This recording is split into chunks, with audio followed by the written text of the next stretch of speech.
Jeff Van Gundy was a guest on our radio show yesterday. If you want to hear the full conversation, check it out on the Wheelhouse podcast. He was awesome. We asked him, though, about the Rockets rebuild, if it's going in the right direction thus far. And listen to this answer from JVG when asked that question about the rebuild. I'm not a huge fan of the total breakdown usually, but in the Rockets situation, they were really left no choice in the matter. Now, you can nitpick, should they have taken Jared Allen as part of the Harden trade, whatever, right? Harden and Westbrook really left them no choice. And I think Rafael Stone and his staff, even though they've, had, the worst record in the league, I think, the last 2 years, I think there's signs of talent and growth. And I think they have, hope. And I think a lot of teams are just bad and they don't have hope. I think when I heard that, I agreed with basically everything he said. Because I remember going back to the Harden situation. And I remember when they were discussing different packages and Jared Allen was potentially in the Harden deal and, maybe you could have got Ben Simmons. And I remember thinking to myself, why? Like, what would be the point of that? Win a couple extra games? Are you ever winning a championship if Jared Allen or Ben Simmons, if they're going to be your best player? So I felt at the time it was the right move to get as many picks as possible. And seeing how it's played out with the unknown now with the Nets situation and how the Rockets, to their credit, have gotten some luck here in the lottery with Jalen Green and this past year, keeping their pick and all that and not moving down, staying in the top three.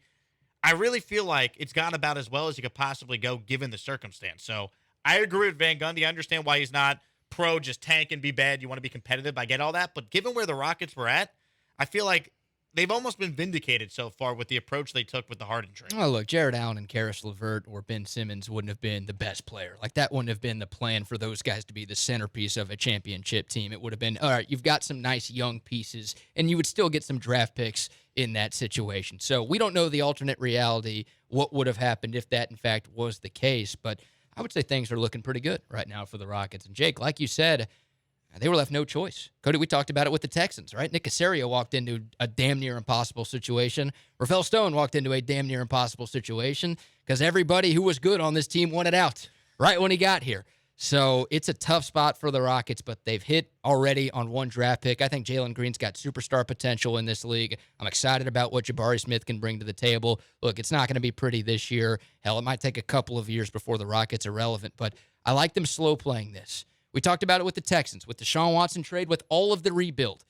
Slow play it. Don't rush. Don't make that Markelle Fultz trade decision that the Sixers made to where you rush something, you get impatient, you rush something, and it's a bad move. Do the right thing. Take your time. Yeah, losing sucks. No fan wants to be a part of it. But if you slow play and rebuild the right way, look at the Astros. That's what can happen to your team. So I like what the Rockets have done. I think they're in a good spot. I don't expect them to compete this year, but I agree with JVG, Cody. It feels like they had to do what they've done, and I think they're on the right track. You want to be a team with a path to success with your route basically paying off, and you want to have as many unknowns as possible when you are as bad as the Rockets.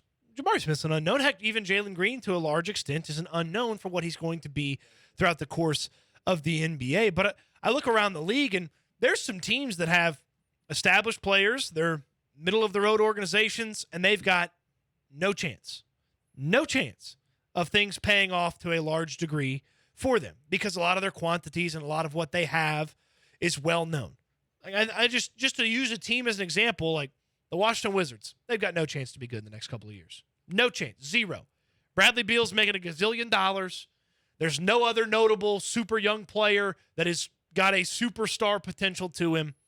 No chance to be good. Like, it would stink to be the Wizards right now. They're going to win more basketball games than the Rockets, but there's no long-term future for the Wizards. The Rockets, if all this works out and these quantities become known to the level that you want them to become known to, this is going to be a dynamite situation. It's going to be awesome. And by the way, there's still an opportunity that gets even better. Like having two really good young players in Jabari Smith and Jalen Green that you drafted at the top of the draft and mixing in some other good young players, like that's a really good situation. You know what's better than two superstars?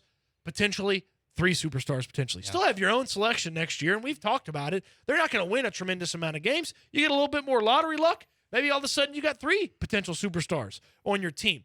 Now, if you're an organization that has a bunch of these young draft picks on them, and you already know that some of these guys just aren't going to be studs, I think about the Sacramento Kings, like, okay, yeah, you got young players, but they're not stars. They're not going to ever be superstars if they do become stars.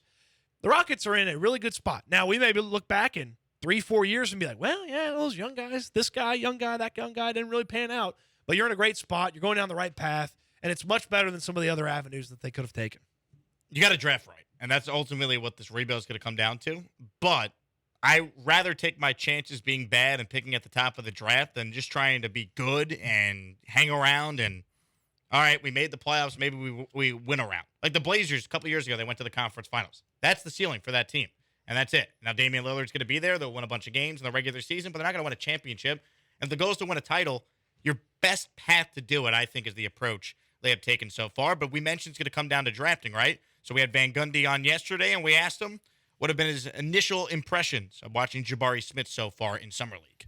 I tell you, the thing I like the most about him, size, shooting, and he has a natural intensity and energy. And I think that's incredibly important as you go from a very short season in college basketball, middle 30-type games, all the way up to 82. And if you become a playoff team, you can approach with preseason, you can get to 100, 110.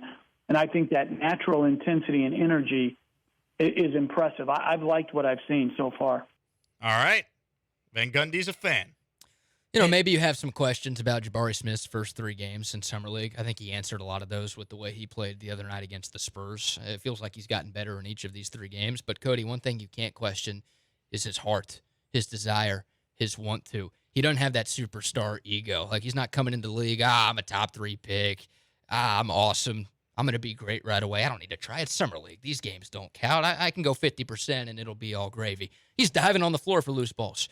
He's more intense on defense than just about anybody I've seen playing in Summer League this year. So I love that. He's coachable. The desire is there. The want to is there. We know this guy has a lot of potential. He's a little raw. We know that. Maybe a little bit rawer, if that's a word, than people expected. But I like what I've seen from him so far, and I really like that he's willing to put in the work, and he shows that energy pretty much every time he's on the floor. Not everybody in the NBA does the little things. No. Not everybody in the NBA does the little things. And I heard Ryan Russillo breaking down Chet Holmgren's game in just a couple of Summer League's games, and he said, I'm really surprised that some of the off-the-ball stuff, some of the stuff that guys just don't care about, Chet Holmgren seems to care a lot about. Running to his spot when a play is called really hard, getting physical with his opponent to create separation when the ball's not even getting near him, just so he can continue to move within the offense. And I got to thinking, I was like, Jabari Smith's doing a lot of this too, moving without the ball. And this goes back to what Bruce Pearl told us when he joined us on the show the day after the kid got drafted.